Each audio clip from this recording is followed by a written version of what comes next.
On air, online, on demand. Watch AFR when you want, where you want with CN8, the Comcast network.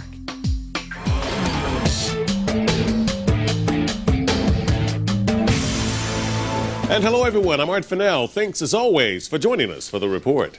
Well, the opening ceremonies for the Olympic Games in Beijing are less than a week away now. The world will be watching in high anticipation. But people are also wondering if the competition will be clean. Now, here's what I mean. The air pollution in Beijing is so bad that in Beijing right now, the organizers are going to extreme lengths to try and reassure the athletes and the spectators that they're not in danger.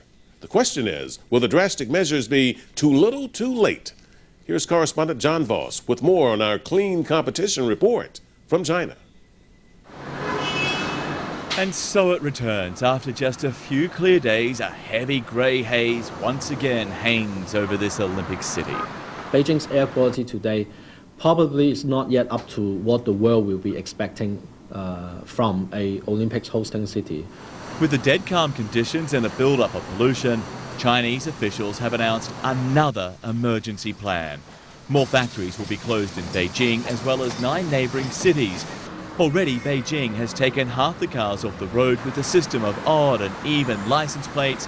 That system will now be expanded here and implemented in 5 other cities.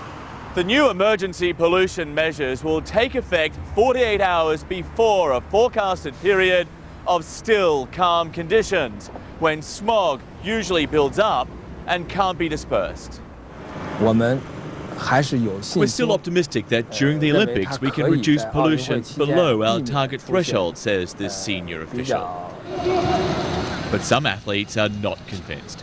World champ Haile Gebrselassie, an asthmatic, has already pulled out of the marathon because of fears for his health. And other endurance athletes from the US and reportedly from Japan plan to wear masks. This past year we wore a mask all the way up until the race and then after the race, kind of as a test to see if it would work. And I felt perfectly normal, perfectly fine. So I definitely think that worked. And that's my plan again for this year, is to wear that mask. Doctors say high levels of pollution will impact performance, especially for endurance athletes like marathon runners who breathe in around 100 litres of air every minute, compared to 6 litres for an average person not playing sport. Pollution goes down into the lungs, it can cause inflammation, it can cause people who have asthma to get asthma episodes, and so generally it is not helpful to athletes.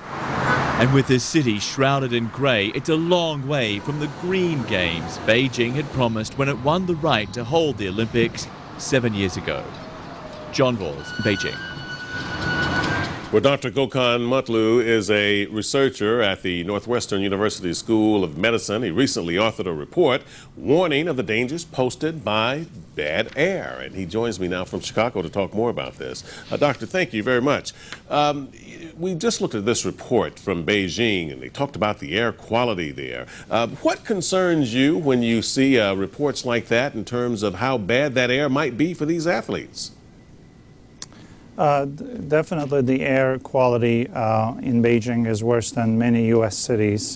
Compared to Chicago, the particle levels, we measure them as PM10. These are particles less than 10 microns in diameter, are about 10-fold higher compared to Chicago.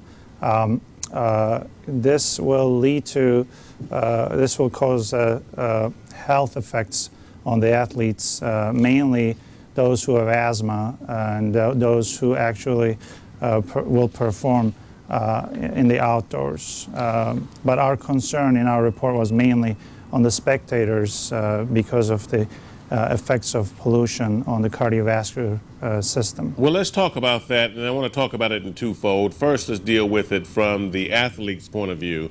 Do you believe that it could adversely affect their performance on the field because they just can't get the quality of air they need? Sure. Elevated levels of particles has been shown to cause asthma attacks. So the Beijing air, if it's polluted on the day the athlete is performing, it may actually affect their performance. They may underperform because of the particles causing an asthma attack in those athletes. And is this for people who may have compromised immune systems? For example, an asthmatic who already the respiratory system may not be as strong as others, or just anyone in general could be affected? You know, if anyone in general can be affected, but the symptoms that a healthy individual with no asthma will be limited to a cough, maybe some sore throat if they stay outdoors for a long time. But for an athlete who has asthma, this may actually trigger an asthma attack, may cause a constriction of their airways, which is basically maybe worsening of their asthma, because these particles have the ability to cause airway inflammation, which is a sign of asthma. Yeah, and for the spectators who will be attending the games and who may be outside watching these games, what can they do to minimize their risk while they're just watching? So there is strong epidemiologic link between exposure to air pollution and cardiovascular disease. And the link is twofold. One is, if you live in a polluted area, you're more likely to have cardiovascular disease, meaning a blockage in the heart vessels or brain vessels. But if you're exposed to higher levels of particles or air pollution, and if you have underlying cardiovascular disease, such as atherosclerosis or blockage in the heart or brain vessels, within 24 hours of exposure, the individual's risk of having a stroke or heart attack is increased. So individuals with known heart disease or risk factors for heart disease, such as diabetes, smoking, family history of early heart disease, high blood pressure, high cholesterol, those individuals should minimize their exposure to outdoor air if possible.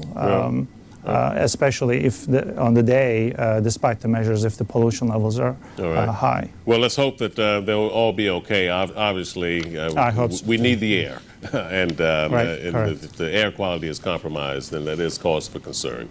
Dr. Gökhan Mutlu, thank you very much, Northwestern University, for sharing your insight and your time with me today.